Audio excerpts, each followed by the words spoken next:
পানাগড় সেনা ছাউনির ক্ষেত্রপাল বাবার মন্দিরে পুজো দিয়ে সোজা চলে আসেন কাঁকসার মিছিলে অনুব্রত মণ্ডল। গলসি বিধানসভা কেন্দ্রের তৃণমূলের প্রার্থী অলোক মাঝির সমর্থনে আজকে আমরা দেখতে পাচ্ছি শনিবার বিকেলে গলসি বিধানসভা কেন্দ্রের কাঁকসা ব্লকের দান বাবা ময়দান থেকে পানাগড় বাজার গুরুদুয়ারা পর্যন্ত অলোক কুমার মাঝি সমর্থনে কয়েক হাজার কর্মী সমর্থকদের সঙ্গে নিয়ে মিছিল করেন পশ্চিম বর্ধমান জেলা তৃণমূল সভাপতি নরেন্দ্রনাথ চক্রবর্তী। বুট খোলা গাড়িতে ছিল অলোক কুমার মাঝি, নরেন্দ্রনাথ চক্রবর্তী, অনুব্রত মণ্ডল আর সামনের মিছিলে আদিবাসীদের ধামসা মাদলের সঙ্গে আদিবাসী মহিলাদের নৃত্যের মধ্য দিয়েই মিছিলে গিয়ে পৌঁছায় পানাগড় বাজার গুরুদুয়ারায় প্রণাম করে তিনি জানান 240টি আসন পেয়ে পুনরায় তৃণমূল ক্ষমতায় আসছে। পানাগড় ক্ষেত্রপাল বাবার মন্দিরে এলেন, তারপরে গুরুদুয়ারে কি মানত করলেন? দেখুন, বাবার মন্দিরে এলাম। গুরুদ্বার আমার জীবনে টানলো। যখনই বলি যে গুরুদ্বার, আমি বলে হ্যাঁ যাবো। আমার গুরুদ্বারও আমি এলাম, বাবার মন্দিরেও এলাম। দেখুন, 240টা সিট পাবো। প্রথম ফেজে যে ভোট হয়েছে সেই ভোটে 130।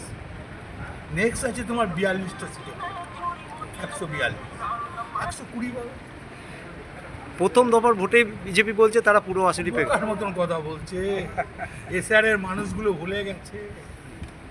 একটা জিনিস জানবেন, 10% ভোট হয় না, জীবনে পোল হয় না। কে জানেন?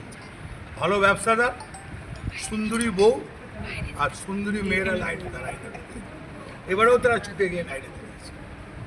আমি জোড়া গাই বছর থেকে ভোট করে আসছি। কি হবে আর কি না হবে আমার বাবার জীবনে কোনোদিন দেখি না এই পোল। এই বাবার জীবনে কোনোদিন দেখি না। আর এসআরের ছিল কে? এসআরের ছিল তৃণমূল, মানুষের পাশে ছিল তৃণমূল। তাছাড়া কোনো ব্যাপার না। 14তে বলেছিল 2 কোটি করে বছরে চাকরি, আবার সেই বুলি আরম্ভ করেছে। এটা মানুষ জানে। ওই দিল্লিতে তো এখনো দিল না, আরে একটা 14 মাস হয়ে গেল। মমতা ব্যানার্জি যা বলে তা বলে।